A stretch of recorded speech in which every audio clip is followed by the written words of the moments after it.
Hello students, आज का जो हमारा टॉपिक है वो है कंडीशंस फॉर सीड जर्मिनेशन। ठीक है, सीड की जर्मिनेशन, बीज के उगने के लिए कौन कौन सी कंडीशंस होती है। ठीक है, सीड जर्मिनेशन डिपेंड्स अपॉन, ठीक है, किसके ऊपर सीड जर्मिनेशन डिपेंड करता है? इंटरनल कंडीशंस के ऊपर भी डिपेंड करता है और एक्सटर्नल कंडीशंस के ऊपर भी जो है वो सीड की जर्मिनेशन जो है वो डिपेंड करती है। जो इंटरनल कंडीशंस है उसमें कौन क्या क्या इंक्लूड होता है? A live embryo. ठीक है, हम लोगों ने पढ़ा है कि सीड के अंदर क्या होता है, एक एम्ब्रियो होता है। ठीक है, कॉटलीडेंस होते हैं। कॉटलीडेंस में क्या होता था? फूड स्टोर्स होती थी।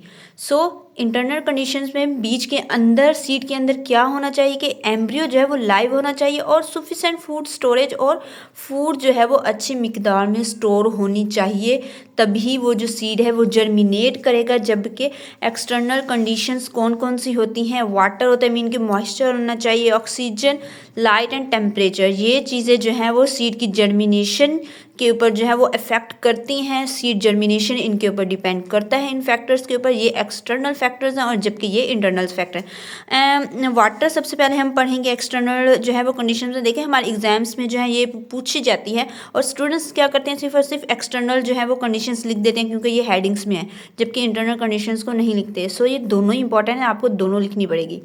सबसे पहले वाटर है हमारे पास एक्सटर्नल जो है वो कंडीशंस में, जिसे मॉइस्चर भी कहते हैं।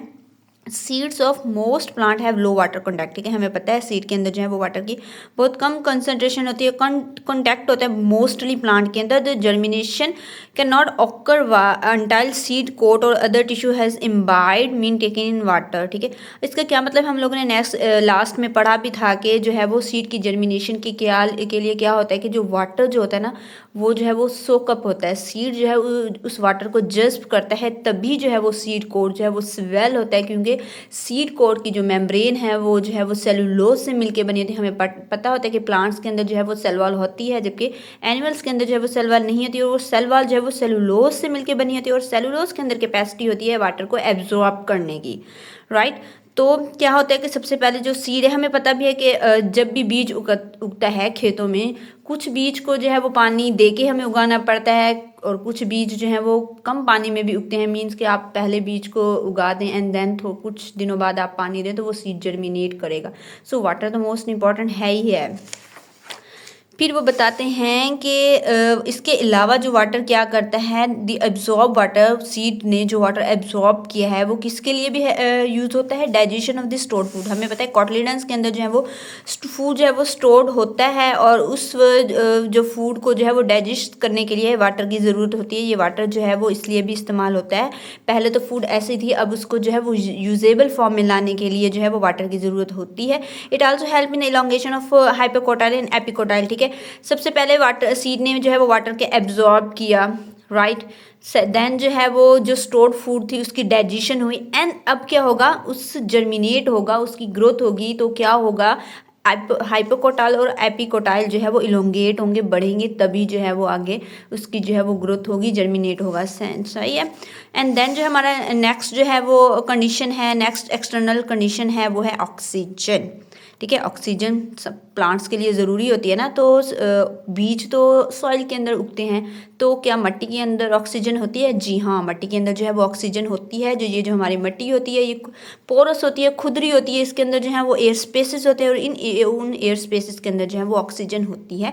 Oxygen essential for the respiration in the cells of embryo. ठीक है, एम्ब्रियो के सेल्स में जो है वो रेस्पिरेशन का प्रोसेस होता है। हर लिविंग ऑर्गेनिज्म के अंदर जो है वो रेस्पिरेशन का प्रोसेस होता है, और पूरे 24 घंटे होता है, डे एंड नाइट होता है, जबकि फोटोसिंथेसिस सिर्फ डे में होती है। ऑक्सीजन चाहिए होती है रेस्पिरेशन के लिए एम्ब्रियो के सेल में। एंड देन हमारे पास है temperature. Seed differ greatly in their temperature requirement for germination. ठीक है, हर सीड को जो है वो डिफरेंट टेम्परेचर चाहिए होता है जर्मिनेशन के लिए। कुछ बीज जो होते हैं वो गर्मियों में उगते हैं, और कुछ बीज जो हैं वो सर्दियों में उगते हैं, तो वो टेम्परेचर के ऊपर डिपेंड करता है। The optimum temperature for germination of seed of most plant range from 25 to 30 degree centigrade. Optimum temperature mean के जो मुनासिब जो टेम्परेचर होता है जो सीड के लिए, वो 25 to 30 डिग्री सेंटीग्रेड है। इसमें जो है वो सीड जर्मिनेट करता है। कुछ सीड जो हैं वो इस टेम्परेचर से कम पे भी जर्मिनेट कर जाते हैं, और कुछ सीड जो हैं इस टेम्परेचर से ज़्यादा पे भी जर्मिनेट कर जाते हैं। अगर टेम्परेचर हाई हो इसे तो भी जर्मिनेट कर जाते हैं, ये डिपेंड करता है। एंड देन जो है वो हमारी बुक में लाइट का भी बताया कि germination of seed of many plant is also favoured by light, ठीक है। कुछ प्लांट्स के जो सीड्स हैं वो जर्मिनेट करते हैं और लाइट जो है उनकी जर्मिनेशन के जो है वो हेल्प करती है, जबकि कुछ में जो है वो प्लांट्स में जो जर्मिनेशन का प्रोसेस है वो रिटार्ड मीन रुकावट पैदा होती है। किसके ज़रिए? लाइट जो है उनकी जर्मिनेशन के प्रोसेस में जो है वो रुकावट पैदा करती है।